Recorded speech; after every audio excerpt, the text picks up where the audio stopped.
We are here. We are here doing it. All right. We are talking. This is an important topic here for the end of the year. As I mentioned in the comment, it's every year. People go, "What are you going to do this year? How are you going to get better? How are you going to live life? How are you going to have less pain? How are you going to move? How are you going to look better? All that." We call it LGN here at Spark. Physiotherapy, soon to be in the Spark Fieldhouse. Let's get more information on that later. Yeah, LGN, look good naked. Everybody wants to look good naked. It's the basic goal after anyone has sort of addressed all their pain. When pain is on board, it's like, okay, that's the problem. We need to address that. You're going to move funny if you don't feel good. And so it's hard to get good at anything movement-wise if you've got a lot of pain on board. So we knock that out, and everyone says, okay, now I want to run a marathon, or I want to play baseball, or I want to spike a volleyball, or kick a bag. And those are great too, but everybody wants the LGN. So, when you're doing your research, the questions we get are like, okay, I got some information from this website, from this YouTube channel. Oh, have you heard of so-and-so? How about this guy? How about this gal? She's a nutritionist. He's a massage guy. Okay, great. There's a million people out there, like a zillion. I'm one of them, obviously. The difference, I guess, is I stink at this stuff, social media, whatever. I'm trying to just get the information out.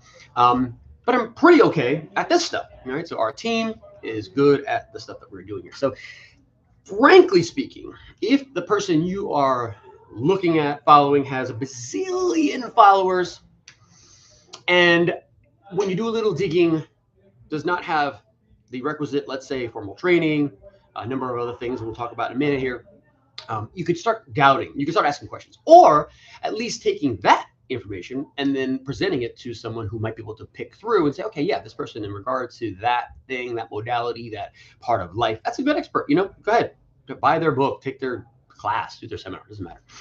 In the end, we're all trying to find stuff that just works for each of us and it feels comfortable, it feels like it makes sense. Eating well, moving hard, vigorously is undefeated. It will always outpace any medicine we can create, any tissue we can pretend to develop, but we can stick inside of your joints. Like we're too good at this stuff. So you need people to understand sort of that spectrum of ability, of training. When someone says to me, okay, I have this person who I found on YouTube and I've been following their yoga. Okay, great. I just immediately think, well, unless they're doing something really, really dangerous, or very, very high level that is not appropriate for you, or if you are attempting something that is not appropriate for you, then that's kind of on you, right? Because if you're watching a yoga expert and you're not an expert at yoga, why do you think you should be able to do those things? But that person in that video should be able to scale for you the thing that they're trying to do. So, hey, if you can't do this, then do that. And that's all over the internet. There's always this great videos, great evidence of people who do that the right way. However, when someone says, okay, well, I have someone who wants to do some needling on me. Okay, let's say dry needling, perfect example. I say, okay, great. I assume that person is trained in dry needling as a modality. They're a physician, or they're a physical therapist, or they're an acupuncturist, or they're a chiropractor. It depends on the states and things like that. Every state's got their own regulation. But that's my assumption. But that assumption is not a safe one always. What I have found is the internet has made different techniques that were reserved for the realm of, physical medicine just available. I can right now go online and find a video of how to dry needle properly. I don't know. Look at In fact, if you look up dry needling by physical therapist, my video is probably the one that popped up first. We did one for the APTA some long time ago to try to introduce some dry needling techniques. We actually are local to the APTA, so they came over and did a little bit of work with us. That was fun, but they buried it somewhere in their website, so it'll never be found unless you Google it just like that.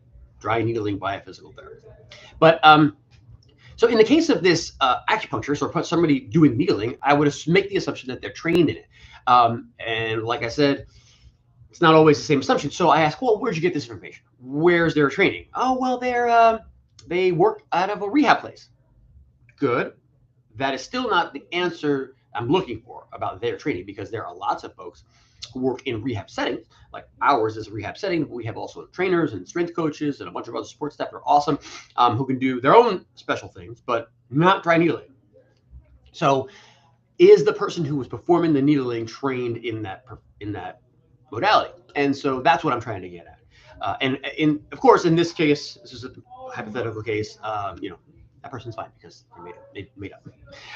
But that happens everywhere. It happens in nutrition. It happens in, I have a life coach. What does that mean? Anybody can be a life coach. You can be a life coach. I am one, right? I guess I help people do the things during their life that make them feel better and do things better. So we all do that. If you've got a job, you're a life coach. Anyway, so the letters behind someone's name do mean something. Not always. Not all letters are created the same. B, S, M, S, B, A, M, A, all these, those are legit. Everyone kind of has an idea of what those are. If a person is working inside of the realm of their formal training, you can be pretty assured, for the most part, you're going to be safe. And that's all we as physical therapists really care about. And we've talked about before how physical therapy is so broad by itself. So when I would say that, I say we, me, us, at Spark Physio, we really care about that for folks. I can't say that all physical therapists really care about a lot. So when we talk about how we are progressing people, we want to make sure that we are passing them off to qualified folks, and that we're also working with qualified folks. So we keep networks of well-trained nutritionists, massage therapists, trainers in the area. And so, if you have a question about someone's legitimacy on the internet, ping us, ask us. I like digging that stuff up anyway. So it's not hard to find out whether or not someone's trustworthy as far as their information. So if you need help, let me know, and we can help you with that stuff. And check those 2 blog posts out, because there's also instructions in those blog posts that I've attached. I can do this now in the comments. One is how to know if this guy is legit. So how to pick apart someone's CV a little bit, maybe how to pick apart their bio a little bit. And the other one is why your personal trainer is more valuable than your physical therapist. And that's probably that's a long topic by itself, but it's also another one that gives you some insight into the differences in training, the differences in what the public perceives as valuable. But that'll be its own talk. But those 2 are good ones to get started. Make sure that you're resolving with the right people, get the right information for this coming year. All right. Enjoy your Joe. That was a fun talk. See you.